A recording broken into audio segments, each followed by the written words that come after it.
ಆತ್ಮದ ಅಂತಿಮ ಆಟ ಸಂಚಿಕೆ 4. ಚಂದ್ರಶೇಖರ್ ದೀಪಾಳನ್ನು, ಮಗಳೇ, ನಿನ್ನ ಧೈರ್ಯಕ್ಕೆ ನನ್ನ ಮೆಚ್ಚುಗೆ ಇದೆ. ನಾನು ತುಂಬಾ ಹೆದರಿದ್ದೆ. ಈಗಾಗಲೇ ಒಬ್ಬ ಮಗಳನ್ನು ಕಳೆದುಕೊಂಡಿದ್ದೇನೆ. ನನ್ನು ಎಲ್ಲಿ ಕಳೆದುಕೊಳ್ಳುತ್ತೇನೋ ಅನ್ನೋ ಭಯ ಆವರಿಸಿಕೊಂಡಿತ್ತು. ದೀಪಾ, ಅಪ್ಪ ಈ ಕೆಲಸ ಮೊದಲೇ ಮಾಡಿದ್ದರೆ ಅಕ್ಕ ಉಳಿಯುತ್ತಿದ್ದಳೋ ಏನೋ. ಶೇಖರ, ಇಲ್ಲ ಮಗಳೇ, ಈ ಕೆಲಸ ಮೊದಲೇ ಮಾಡಲು ಸಾಧ್ಯವಿರಲಿಲ್ಲ.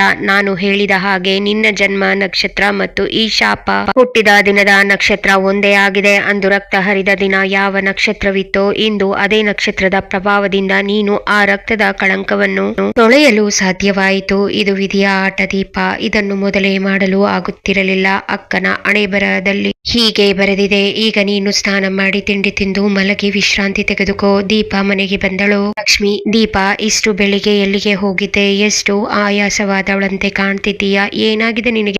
ದೀಪ, ಅಮ್ಮ ಏಕೋ ನಿದ್ದೆ ಬರಲಿಲ್ಲ, ಅದಕ್ಕೆ ಹೊರಗೆ ತೋಟಕ್ಕೆ ಹೋಗಿದ್ದೆ. ಲಕ್ಷ್ಮಿ, ಹೊತ್ತಿಲ್ಲದ ಹೊತ್ತಲ್ಲಿ ಹೊರಗೆ ಹೋಗಿ ನಿನ್ನ ಅಕ್ಕ ಅಪಾಯ ತಂದುಕೊಂಡ್ಲು. ಹೀಗೆ ಮಾಡ್ಕೊಂಡು ನನ್ನ ಹೊಟ್ಟೆ ಹುರಿಸಬೇಡ ಎಂದು ಅಳುತ್ತಾ ಅಡುಗೆ ಮನೆ ಕಡೆ ಹೋದಳು. ದೀಪ ಸೀದಾ ಸ್ನಾನದ ಮನೆಗೆ ಹೋಗಿ ಸ್ನಾನ ಮುಗಿಸಿಕೊಂಡು ಬಂದಳು. ದೀಪ ತನ್ನ ಮೊಬೈಲ್ ನಲ್ಲಿದ್ದ ರೂಪಾಳ ಫೋಟೋ ನೋಡಿ ಅಳುತ್ತಾ, ಅಕ್ಕ, ಸಾಯೋ ರಾತ್ರಿ ಕೂಡ ನನ್ನ ಜೊತೆ ನಗ್ನಗ್ತಾ ಮಾತಾಡ್ತಿದ್ದೆ ಅಲ್ವಾ? ನಿನ್ನ ಬರ್ತ್ಡೇ ದಿನ ಹೊಸ ಡ್ರೆಸ್ ಹಾಕೋತೀನಿ ಅಂದಿದ್ದೆ. ಯಾಕೆ ಹೀಗೆ ಮೌನವಾಗಿ ಹೊರಟು ಹೋದೆ? ಮಾತಾಡಕ್ಕ. ನಾಳೆ ಬರಹ ಹೀಗೆ ಅಂತ ಮೊದಲೇ ನಿರ್ಧಾರವಾಗಿತ್ತು ಅಂತ ಅಪ್ಪ ಹೇಳಿದ್ರು. ಆದ್ರೆ ಅದು ನಿಜ ಇರಬಹುದು. ಆದರೆ ನಿನ್ನ ಬಸುರಿಗೆ ಕಾರಣ ಯಾರಾದ್ರೂ ಇರ್ಲೇಬೇಕಲ್ಲ. ಅವನು ಒಳ್ಳೆಯವನೋ ಕೆಟ್ಟವನೋ ಅನ್ನೋದು ನನಗೆ ಗೊತ್ತಾಗ್ಲೇಬೇಕು. ಆಗ ಮಾತ್ರ ನಿನ್ನ ಸಾವು ಕಪ್ಪು ಕಲೆಯಿಂದ ಆಯ್ತಾ ಅಥವಾ ನಿನ್ನ ಬಸುರಿಗೆ ಕಾರಣನಾದವನ ಮೋಸದಿಂದ ಆಯ್ತಾ ಅಂತ ನನಗೆ ಕ್ಲಾರಿಟಿ ಸಿಗುತ್ತೆ. ಚಂದ್ರಶೇಖರ್ ಸ್ತಬ್ಧರಾಗಿ ಕುಳಿತಿದ್ದಾರೆ. ಲಕ್ಷ್ಮಿ ಅವರ ಹೆಗಲ ಮೇಲೆ ಕೈ ಹಾಕುತ್ತಾಳೆ. ರೀ, ನನ್ನ ಮಗಳು ಹೇಡಿ ಅಲ್ಲ. ಅವಳು ಈ ರೀತಿ ಮಾಡ್ಕೊಳ್ಳೋಕೆ ಸಾಧ್ಯವೇ ಇಲ್ಲ. ಸಾಯೋ ಇಂದಿನ ದಿನ ಅಮ್ಮ ಈ ಸಲದ ಬರ್ತ್ಡೇ ಮರೆಯೋಕೆ ಆಗದ ಹಾಗೆ ಇರಬೇಕು. ಆದ್ರೆ ಅದು ಈ ರೀತಿ ಅಂತ ನಾನು ಅಂದುಕೊಂಡಿರ್ಲಿಲ್ಲ. ಚಂದ್ರಣ್ಣ, ಆ ಬಾವಿ ಹತ್ತಿರ ರೂಪಾಳ ಫೋನ್ ಸಿಕ್ತು ಅಂತ ಯಾರೋ ಹೇಳಿದ್ರು. ಅವಳು ರಾತ್ರಿ ಯಾರ ಜೊತೆನೋ ಮಾತಾಡ್ತಿದ್ಲು ಅಂತ ನನ್ಗೆ ಅನುಮಾನ ಇತ್ತು. ಆದ್ರೆ ಆ ಫೋನ್ ಈಗ ಎಲ್ಲಿದೆ? ಚಂದ್ರಣ್ಣ ಪಿಸು ಮಾತಿನಲ್ಲಿ, ಲಕ್ಷ್ಮಿ ಸುಮ್ಮನಿರು, ಏನು ಮಾತನಾಡಬೇಡ. ರೂಪಾ ಫೋನ್ ಪೊಲೀಸರ ಬಳಿ ಇದೆ. ಆದ್ರೆ ಅದು ಆತ್ಮಹತ್ಯೆ ಅಂತ ಪೊಲೀಸರು ಹೇಳಿದ್ದಾರೆ. ನೀನು ಇಲ್ಲದ್ದೆಲ್ಲ ಮಾತಾಡ್ಬೇಡ ಲಕ್ಷ್ಮಿ. ಆದ್ರೆ ಒಂದು ಅನುಮಾನ. ರೂಪ ಬಾವಿಗೆ ಬೀಳುವಾಗ ಯಾವ ಕಿರ್ಚಾಟ ಕೇಳಲಿಲ್ವಾ? ಅಷ್ಟು ದೊಡ್ಡ ಬಾವಿ, ಬಿದ್ದಾಗ ಶಬ್ದ ಆಗಲೇಬೇಕಲ್ಲ.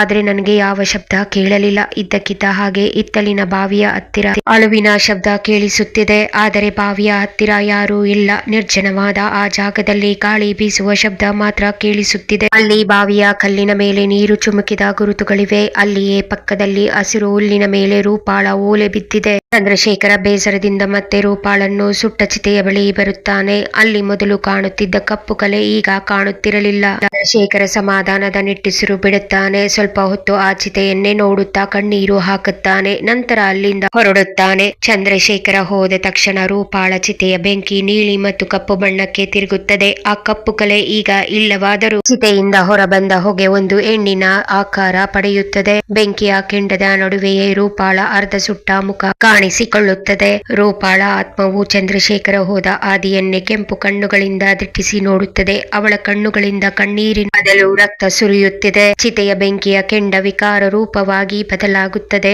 ಕಪ್ಪು ಕಲೆ ರೂಪಾಳ ಆತ್ಮವನ್ನು ಬಂಧಿಸಿತ್ತು. ಕಪ್ಪು ಕಲೆಯ ವಿಮೋಚನೆ ಆದ ಮೇಲೆ ಸ್ಮಶಾನದ ತುಂಬೆಲ್ಲ ರೂಪಾಳ ಅಟ್ಟಹಾಸ ಮುಳುಗುತ್ತದೆ. ಅಪ್ಪ, ಯಾಕೆ ನನ್ನನ್ನು ಇಲ್ಲಿ ಒಬ್ಬಳೇ ಬಿಟ್ಟು ಹೋದ್ರಿ? ಮರ್ಯಾದೆಗಿಂತ ನಿನಗೆ ಮಗಳ ಜೀವ ಮುಖ್ಯವಾಗಲಿಲ್ವಾ? ನಾನು ಗರ್ಭಿಣಿ ಅನ್ನೋ ವಿಷಯ ಹೊರಗೆ ಬಂದ್ರೆ ನಿಮ್ಮ ಮರ್ಯಾದೆ ಹೋಗುತ್ತೆ ಅಂತ ಇನ್ಸ್ಪೆಕ್ಟರ್ ಹತ್ತಿರ ಕೇಸ್ ಕ್ಲೋಸ್ ಮಾಡೋಕೆ ಹೇಳಿದ್ರಿ. ಆದ್ರೆ ನನ್ನ ಸಾವಿಗೆ ನ್ಯಾಯ ಸಿಗಬೇಕು ಅಪ್ಪ. ಅದನ್ನ ನಾನೇ ಮಾಡ್ತೀನಿ ಎಂಬ ಕಿರುಚಾಟ ಗಾಳಿಯಲ್ಲಿ ತೇಲಿ ಬರುತ್ತದೆ. ಈ ಶಬ್ದಕ್ಕೆ ಸ್ಮಶಾನದ ಮರಗಳ ಮೇಲಿರುವ ಹಕ್ಕಿಗಳು ಒಮ್ಮೆಲೆ ಹಾರತೊಡಗುತ್ತವೆ. ಇನ್ನು ರೂಪಾಳ ಅತಿಮಾನುಷ ಶಕ್ತಿಯ ಆಟ ಶುರು. ಇದರ ಅಂದಾಜು ಚಂದ್ರಶೇಖರನ ಮನೆಯವರಿಗೆ ಇರಲಿಲ್ಲ. ಸ್ಮಶಾನದ ತುಕ್ಕು ಹಿಡಿದ ಕೇಟುಗಳು ತಾವಾಗಿಯೇ ಜೋರಾಗಿ ಬಡಿದುಕೊಳ್ಳುತ್ತವೆ. ರೂಪಾಳ ಆತ್ಮವು ಚಿತೆಯಿಂದ ಎದ್ದು ನಿಧಾನವಾಗಿ ಗಾಳಿಯಲ್ಲಿ ತೇಲುತ್ತಾ ಸ್ಮಶಾನದ ಬಾವಿಯ ಕಡೆಗೆ ಹೋಗುತ್ತದೆ. ಅವಳು ಬಾವಿಯ ದಂಡೆಯ ಮೇಲೆ ನಿಂತಾಗ ಬಾವಿಯ ನೀರು ಕುದಿಯುವಂತೆ ಮೇಲೆ ಚಿಮ್ಮುತ್ತದೆ. ಆ ನೀರಿನಲ್ಲಿ ಅವಳ ಹೊಟ್ಟೆಯಲ್ಲಿದ್ದ ಮಗುವಿನ ಕಪ್ಪು ನೆರಳು ಕಾಣಿಸಿಕೊಳ್ಳುತ್ತದೆ. ಆ ಮಗುವಿನ ಆತ್ಮ ರೂಪಾಳ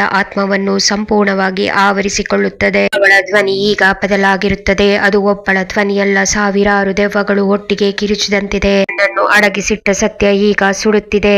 ಈ ಮರ್ಯಾದೆಯ ಮುಖವಾಡವನ್ನು ನಾನು ಸುಟ್ಟು ಹಾಕ್ತೀನಿ ಎನ್ನುತ್ತಾ ಸ್ಮಶಾನದ ಸುತ್ತಲೂ ಇರುವ ಒಣಗಿದ ಗಿಡಗಳಿಗೆ ಬೆಂಕಿ ಹಚ್ಚುತ್ತಾಳೆ. ರೂಪ ಕೈಯಲ್ಲಿ ರಕ್ತ ಸಿಕ್ತ ಬಳೆಗಳಿರುತ್ತವೆ. ಆ ಬಳೆಗಳನ್ನು ನೆಲಕ್ಕೆ ಬಡಿದಾಗ ಸ್ಮಶಾನದ ನೆಲ ಬಿರುಕು ಬಿಡುತ್ತದೆ. ಅವಳು ನಿಧಾನವಾಗಿ ಚಂದ್ರಶೇಖರನ ಮನೆಯ ಕಡೆ ಮುಖ ಮಾಡುತ್ತಾ ನಾನು ಬರ್ತಿದ್ದೀನಿ ಎಂದು ಪಿಸುಗುಡುತ್ತಾಳೆ. ಸ್ಮಶಾನದ ನಿಶಬ್ದದಲ್ಲಿ ಬೆಂಕಿಯ ಜ್ವಾಲೆಗಳ ನಡುವೆ ರೂಪಾಳ ಆತ್ಮ ಮಂದವಾಗಿ ಕಾಣಿಸಿಕೊಳ್ಳುತ್ತದೆ. ಅವಳ ಕಣ್ಣುಗಳಲ್ಲಿ ಸೇಡಿಗಿಂತ ಹೆಚ್ಚಾಗಿ ಸಂಕಟವಿದೆ.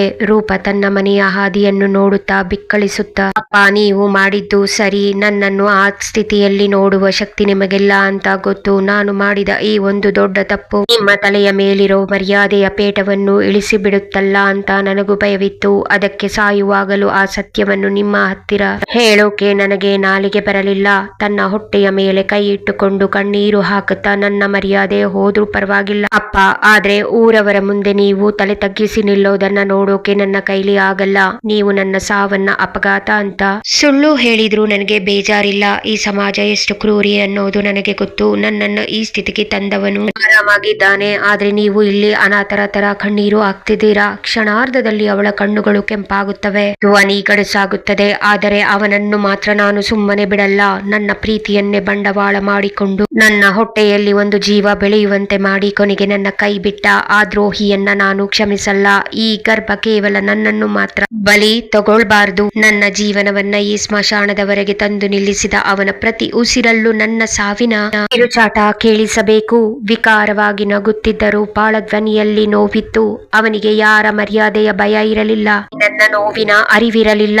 ಕತ್ತಲೆಯಲ್ಲಿ ನನ್ನ ಜೊತೆ ಆಟವಾಡಿದವನಿಗೆ ಈಗ ಈ ಕತ್ತಲೆಯ ರಾಜಕುಮಾರಿಯಾಗಿ ನಾನು ದರ್ಶನ ಕೊಡ್ತೀನಿ. ಅಪ್ಪ, ನಿಮ್ಮ ಮಗಳು ಪವಿತ್ರವಾಗಿ ಸಾಯಲಿಲ್ಲ ಅನ್ನೋ ನೋವು ನಿಮಗಿದೆ, ಆದರೆ ನಿಮ್ಮ ಮಗಳಿಗೆ ಅನ್ಯಾಯ ಮಾಡಿದವನು ಮಾತ್ರ ಈ ಭೂಮಿ ಮೇಲೆ ನೆಮ್ಮದಿಯಾಗಿ ಇರಲ್ಲ. ಅವನನ್ನು ಹುಡುಕಿಕೊಂಡು ನಾನೇ ಬರ್ತೀನಿ. ರೂಪಾಳ ಆತ್ಮವು ಹೊಗೆಯಂತೆ ಆಕಾಶಕ್ಕೆ ಹರಡುತ್ತಾ ಮರೆಯಾಗುತ್ತದೆ. ಆದರೆ ಸ್ಮಶಾನದ ಗಾಳಿಯಲ್ಲಿ ಅವಳ ಅಳುವಿನ ಸದ್ದು ಇನ್ನೂ ಕೇಳಿಸುತ್ತಿರುತ್ತದೆ. ಸ್ಮಶಾನದ ಏಕಾಂತದಲ್ಲಿ ರೂಪಾಳ ಆತ್ಮವು ಮತ್ತೆ ಬಾವಿಯ ಹತ್ತಿರ ಕುಳಿತು ನೀರಿನಲ್ಲಿ ತನ್ನ ಬಿಂಬವನ್ನು ನೋಡುತ್ತಾ ರೂಪ ದೂರದಿಂದ ಕೇಳಿ ಬರುತ್ತಿರುವ ಗಾಳಿಯ ಸದ್ದಿನಂತೆ ಬಿಕ್ಕಳಿಸುತ್ತಾ, ವಿಜಯ್, ಯಾಕೆ ಹೀಗೆ ಮಾಡಿದೆ? ನಿನ್ನನ್ನು ಪ್ರಾಣಕ್ಕಿಂತ ಹೆಚ್ಚಾಗಿ ನಂಬಿದ್ದೆ ಅಲ್ವಾ? ನನ್ನ ಹೊಟ್ಟೆಯಲ್ಲಿ ನಿನ್ನ ಮಗು ಬೆಳೆಯುತ್ತಿದೆ ಅಂತ ಗೊತ್ತಾದಾಗ ನೀನು ಖುಷಿ ಪಡ್ತೀಯ ಅಂದುಕೊಂಡಿದ್ದೆ. ಆದರೆ ನೀನು ಆಡಿದ ಮಾತುಗಳು ಈಗಲೂ ನನ್ನ ಕಿವಿಯಲ್ಲಿ ಸೀಸ ಸುರಿದಂತೆ ಕೇಳಿಸುತ್ತಿವೆ ಎಂದವಳು ಕಣ್ಣುಗಳನ್ನು ಮುಚ್ಚಿ ಆ ದೃಶ್ಯವನ್ನು ನೆನೆಯುತ್ತಾ, ನಾನು ನಿನಗೆ ಮದುವೆ ಆಗೋಣ ಅಂತ ಬೇಡಿಕೊಂಡಾಗ ಈ ಮಗು ಹುಟ್ಟಿದರೆ ನನ್ನ ಮರ್ಯಾದೆ ಹೋಗುತ್ತೆ, ಈ ಪಾಪದ ಕೂಸನ್ನು ತೆಗೆಸಿಬಿಡು ಅಂತ ನೀನು ಹೇಳಿದಾಗ ನನ್ನ ಜೀವವೇ ಹೋದಂತಾಗಿತ್ತು.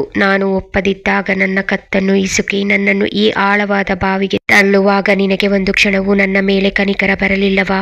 ಕತ್ತು ಹಿಸುಕುವಾಗ ನಾನು ಕ್ಷೀಣ ಧ್ವನಿಯಲ್ಲಿ, ಜೈ, ಹೀಗೆ ಮಾಡಬೇಡ, ನನ್ನ ಮಗುವಿಗೋಸ್ಕರನಾದ್ರೂ ನನ್ನನ್ನ ಜೀವಂತ ಬಿಡು, ಮಗುವನ್ನ ನನ್ನನ್ನು ಉಳಿಸು ಅಂತ ಕಿರುಚಿದಾಗ ನೀನು ನನ್ನ ಕುತ್ತಿಗೆಯನ್ನು ಇನ್ನು ಜೋರಾಗಿ ಒತ್ತಿ ಹಿಡಿದು ಒಂದು ಕ್ಷಣದಲ್ಲೇ ಪ್ರಾಣ ತೆಗೆದು ಬಾವಿಗೆ ಹಾಕಿದೆ. ಜೀವಂತ ಬಾವಿಗೆ ತಳ್ಳಿದ್ದರು. ನನ್ನ ಕೈಗಳನ್ನು ನೋಡಿಕೊಳ್ಳುತ್ತಾ ಈಜಲು ಬರುತ್ತಿದ್ದ ನಾನು ಬದುಕಿ ಮೇಲೆ ಬರುತ್ತಿದ್ದೆ ಗೊತ್ತಾ? ನೀನು ಕೊಟ್ಟ ಆ ನೋವು ನನ್ನನ್ನು ಕಲ್ಲಾಗಿಸಿ ಬಿಟ್ಟಿದೆ. ನನ್ನ ಪ್ರೀತಿಯೇ ನನ್ನನ್ನು ಕೊಲ್ಲುವಾಗ ನಾನು ಬದುಕಿ ಯಾರಿಗೆ ಮುಖ ತೋರಿಸಬೇಕಿತ್ತು? ಚಿತೆಗಿಂತ ದೊಡ್ಡದಾಗಿ ನನ್ನನ್ನು ಸುಟ್ಟಿದ್ದು ನಿನ್ನ ದ್ರೋಹ ವಿಜಯ್. ನನ್ನ ಕೈಯಾರೆ ನನ್ನ ಉಸಿರು ನಿಲ್ಲುವಾಗ ಮಗುವಿನ ಚಡಪಡಿಕೆ ನನಗೆ ಅನುಭವ ಆಗುತ್ತಿತ್ತು. ಆ ನೋವು ನಿನಗೆ ಹೇಗೆ ಅರ್ಥವಾಗಬೇಕು? ಅಳುತ್ತಲೇ ನಗುತ್ತಾ ವಿಕಾರವಾದ ನೋಟದಿಂದ ನನ್ನ ತಂದೆ ಮರ್ಯಾದೆಗೆ ಹೆದರಿ ನನ್ನ ಸಾವನ್ನು ಮುಚ್ಚಿಡುತ್ತಿದ್ದಾರೆ. ಆದರೆ ನೀನು ಸಮಾಜದಲ್ಲಿ ದೊಡ್ಡ ಮನುಷ್ಯನಂತೆ ಓಡಾಡುತ್ತಿದ್ದೀಯ. ನನ್ನ ಪ್ರೀತಿ ಸತ್ತು ಹೋಗಿರಬಹುದು, ಆದರೆ ಒಬ್ಬ ತಾಯಿಯ ಆಕ್ರೋಶ ಇನ್ನೂ ಸತ್ತಿಲ್ಲ. ನಾನು ಅನುಭವಿಸಿದ ಪ್ರತಿ ಕ್ಷಣದ ನೋವನ್ನು ನೀನು ಅನುಭವಿಸುವಂತೆ ಮಾಡ್ತೀನಿ. ನನ್ನನ್ನು ಮರೆತು ನೀನು ಇನ್ನೊಬ್ಬಳ ಜೊತೆಗೆ ಆರಾಮಾಗಿ ಇರೋಕೆ ನಾನು ಬಿಡಲ್ಲ. ನಾನು ಬರ್ತಿದ್ದೀನಿ ವಿಜಯ್, ನಿನ್ನ ನೆರಳಾಗಿ ನಿನ್ನನ್ನು ಕಾಡೋಕೆ ಬರ್ತಿದ್ದೀನಿ. ಗ್ರಾಮದ ಒಬ್ಬ ಯುವಕ ರಾಜು ಓಡಿ ಬರುತ್ತಾ, ಚಂದ್ರಣ್ಣ, ರೂಪಾಳ ಸುಟ್ಟ ಜಾಗದಲ್ಲಿ ಯಾರೋ ಇದ್ದ. ನಾನು ನೋಡಿದ ತಕ್ಷಣ ಪಕ್ಕದ ಗದ್ದೆ ಹತ್ತಿರ ಓಡಿ ಹೋದ. ರೂಪ ಸಾವಿಗೆ ಅವನೇ ಕಾರಣ ಇರಬಹುದು ಅನ್ನೋ ಸಂಶಯ ಬರ್ತಿದೆ. ಚಂದ್ರಶೇಖರ್ ಸಿಟ್ಟಿನಿಂದ, ನನ್ನ ಮಗಳ ಸಾವು ಆಕಸ್ಮಿಕ, ಅವಳ ಸಾವಿಗೆ ಯಾರು ಕಾರಣ ಅಲ್ಲ.